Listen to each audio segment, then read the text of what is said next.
Salam untuk kita semuanya, berjumpa lagi dengan saya di channel Aritila Tutorial, tempat kita untuk berbagi informasi seputar informasi pendidikan dan informasi guru, serta informasi lain yang ada hubungannya dengan pendidikan dan guru.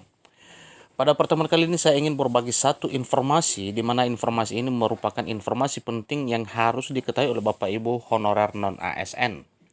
Ini informasi resmi dari BKN, ya, honorer non-ASN yang jadi prioritas untuk rekrutmen P3K 2022. Langsung pada informasinya. Kategori honorer yang diprioritaskan. Informasi ini dikemukakan oleh Kementerian Pan-RB yang mengajak bupati seluruh Indonesia untuk bersama-sama berkolaborasi dalam rangka mencari jalan tengah untuk menyelesaikan problem penghapusan tenaga honorer atau non-ASN. Azwar Anas selaku Menteri Pan-RB melaksanakan rapat koordinasi dengan seluruh pemerintah kabupaten atau APKASI yang diselenggarakan pada bulan September 2022 yang lalu, yang membahas mengenai tenaga honorer atau non-ASN dalam upaya penyelesaiannya.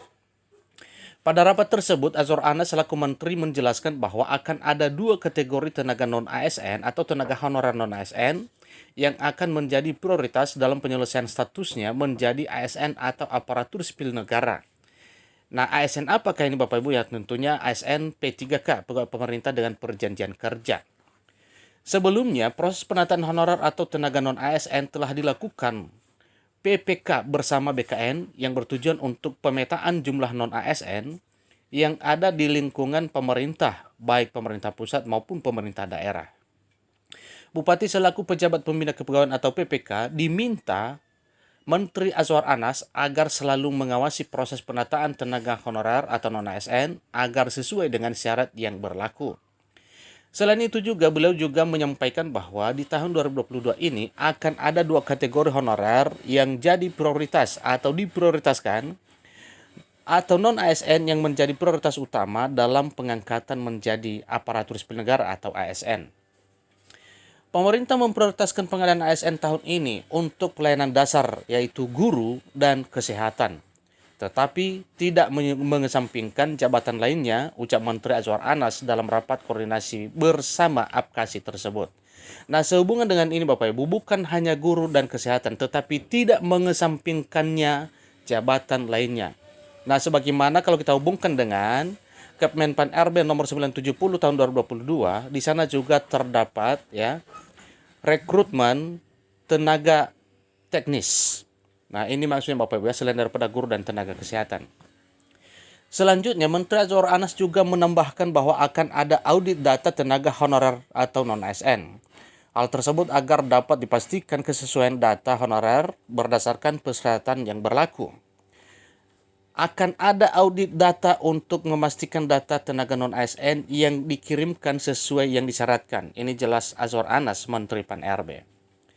Selain penuturan dari Menteri Pan-RB, Alex Denny selaku Deputi Bidang SDM Aparatur Kementerian Pan-RB juga mengungkapkan bahwa jajaran pemerintah dalam hal ini Kementerian Pan-RB akan memprioritaskan penyelesaian tenaga honorer atau non-ASN. Lebih lanjut, Alex Denny juga menambahkan jika permasalahan SDM saat ini bukan hanya tentang masalah jumlah dan kualitas SDM saja, melainkan distribusinya juga. Tidak sedikit ASN yang baru bekerja 1 tahun di daerah meminta pindah ke kota, sehingga formasi di daerah menjadi kosong, ucap Alex Denny dalam hal pembukaan formasi P3K tahun 2022. Selain itu juga Ketua Umum APKASI Sultan Rizka Tuanku Kerajaan juga menyampaikan bahwa dirinya bersama asosiasinya akan terus mendukung segala kebijakan yang dibuat Kementerian Pan-RB. Sultan juga menjelaskan permasalahan yang terdapat pada penataan tenaga honorer atau non-ASN terletak juga pada sisi anggarannya. Katanya, jika kita buka formasi P3K bagi daerah, maka perlu diperhatikan permasalahan anggarannya. Sebab di daerah sendiri telah dilakukan refocusing anggaran, jelas Sultan selaku Ketua Umum APKASI.